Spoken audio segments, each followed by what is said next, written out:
KTR ने कहा कि हम इस साल फाका कशी में नाइजीरिया को भी पीछे छोड़ चुके हैं।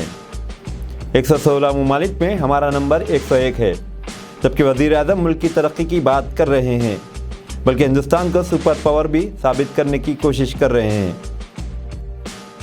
यौम आज़ादी के मौके पर वज़ीर आज़म नरेंद्र मोदी ने 80 मिनट की तवील तकरीर में मुल्क की मादनी दौलत, मुल्क की ज़रख़ ज़मीनात और मुल्क में ख़वातीन पर जुल्म के अलावा एक नया नारा अमृत काल का दिया है। हर हिंदुस्तानी को इस बात का इल्म है कि हिंदुस्तान एक ज़राई और ज़रख़ेज़ मुल्क है और मादनी दौलत से मालामाल मुल्क है। यही वजह है कि हिंदुस्तान को ज़माने क़दीम से ही सोने की चिड़िया कहा जाता रहा है। यूरोपियन मुल्कों के लोग रोज़गार की तलाश में हिंदुस्तान आया करते थे और अब हिंदुस्तान की आज़ादी के बाद से हिंदुस्तानी मज़दूर, बेरोज़गार और तालीम याफ्ता और माहिरीन यूरोप, अमेरिका, ऑस्ट्रेलिया, सऊदी अरब, मुत्तहिदा अरब अमारात, कतर, दोहा, कुवैत वगैरह को रोज़गार हासिल करने के लिए जाते हैं। तब सवाल ये है कि बकौल वज़ीर आज़म हिंदुस्तान एक ज़राई मुल्क और मादनियात से मालामाल और हुनरमंद लोगों का मुल्क है, तो फिर क्यों लोग हिंदुस्तान छोड़कर बाहर के मुल्कों का रुख इख्तियार कर रहे हैं? तो इसका साफ मतलब हुआ कि हमारे हुक्मरान ने ज़राई ज़मीनों का सही इस्तेमाल नहीं किया या फिर चंद साहूकारों के रहमकरम पर ज़राई किसानों को छोड़ दिया और ये साहूकार फाइनेंसर मेहनत कुश किसानों का आखिरी ख़तरा खून भी खींचने की कोशिश करते हैं। इन हालात में लाखों की तादाद में किसान खुदकशियाँ कर रहे हैं। यही हाल मुल्क में छुपे ख़जाने का है। यहाँ अबरक, लोहा, सोना, चांदी, यूरानियम, तांबा, कोयला वगैरह वाफर मकदार में मौजूद है। सिर्फ कोयले की कानों में 60 से 70 लाख लोगों को रोज़गार दिया जा सकता है। लेकिन हुक्मरानों ने अपने दोस्त साहूकारों, सरमायादारों के नफ़े की खातिर कोयले की कानकनी नहीं करते, बल्कि 15 से 20 मुल्कों से दरामद करते हैं। और ये दरामद हुकूमत नहीं करती, बल्कि ये कारोबार सरमायादारों के लिए छोड़ दिया गया है। चुनांचे सरमायादार अर्ज़ कीमत पर बाहर के मुल्कों से कोयला दरामद करते हैं और महंगे दामों में हुकूमत को फ़रोख्त करते हैं। इस तरह से हुक्मरान भी खुश और सरमायादार भी खुश, लेकिन अवाम परेशान कुन सूरत हाल से दो चार हैं। कोयला दरामद करने के सबब बिजली के दामों में बेतहाशा इजाफा हो गया है। नतीजे में घरेलू इस्तेमाल से लेकर सनतों में इस्तेमाल तक बिजली की बहुत ज़्यादा कीमत हासिल की जाती है, जिसका लाज़िमन नतीजा सनतों से भी माल भी ज़्यादा कीमतों पर निकलता है और ये माल मकामी बाज़ार में महंगा फ़रोख्त होता है। बाज़ार में हर चीज़ महंगी फ़रोख्त हो रही है। पेट्रोल, डीजल से लेकर खुर्दनी तेल, ग़िज़ाई अजनास, तरकारी, भाजी की कीमत भी ज़्यादा हैं, जो कि एक आम आदमी की क़ुव्वत ख़रीद से बहुत ज़्यादा हैं। नतीजे में मुल्क के अंदर फ़ाक़ा कशी ज़्यादा हो चुकी है। इसीलिए केटीआर ने कहा है कि फ़ाक़ा कशी में 116 मुल्कों में से हमें 101 नंबर पर हैं। इस तरह से हम गरीब मुल्क नाइजीरिया से भी पीछे हैं। इधर हमारे वज़ीर आज़म अपनी लफाजी में साबित करने की कोशिश में हैं कि हम अब सुपर पावर बनने वाले हैं। अब वज़ीर आज़म बताएं कि कौन से सुपर पावर मुल्क में लाखों किसान और बेरोज़गार खुदकशियाँ कर रहे हैं। कौन से सुपर पावर मुल्क में इलाज व मालिये की सहूलत के न होने से हज़ारों लोग मर जाते हैं। कौन से सुपर पावर मुल्क में इलाज व मालिये की रकम वसूल करने के लिए अवाम पर सख्ती की जाती है, यहाँ तक कि लाश भी नहीं दी जाती।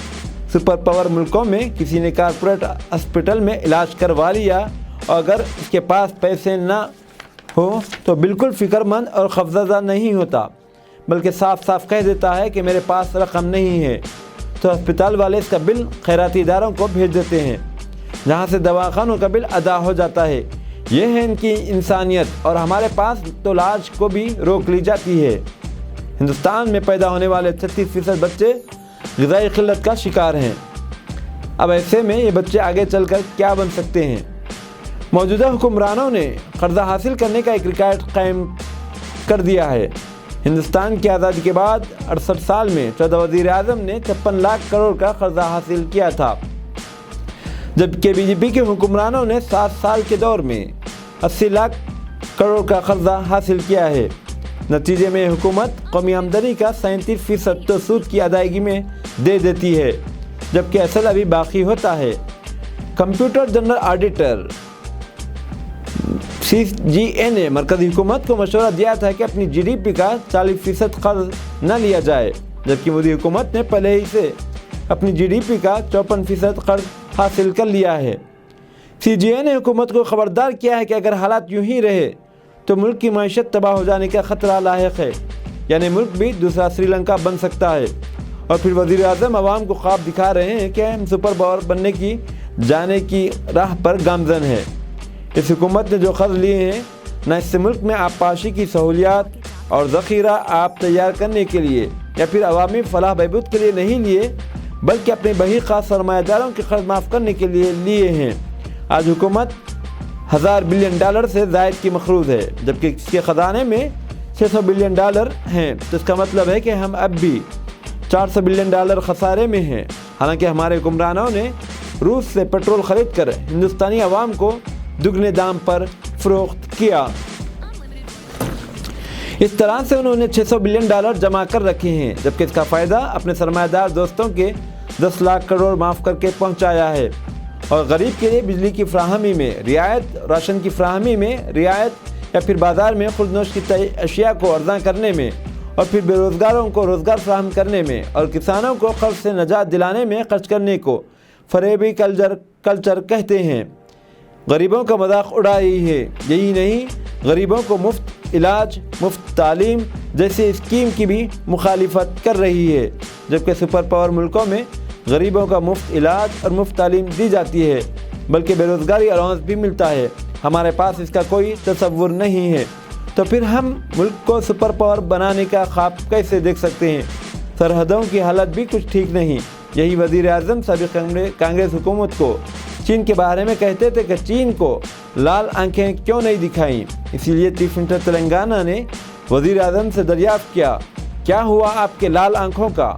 آپ تو اب سفید آنکھ بھی بند کیے ہوئے ہیں۔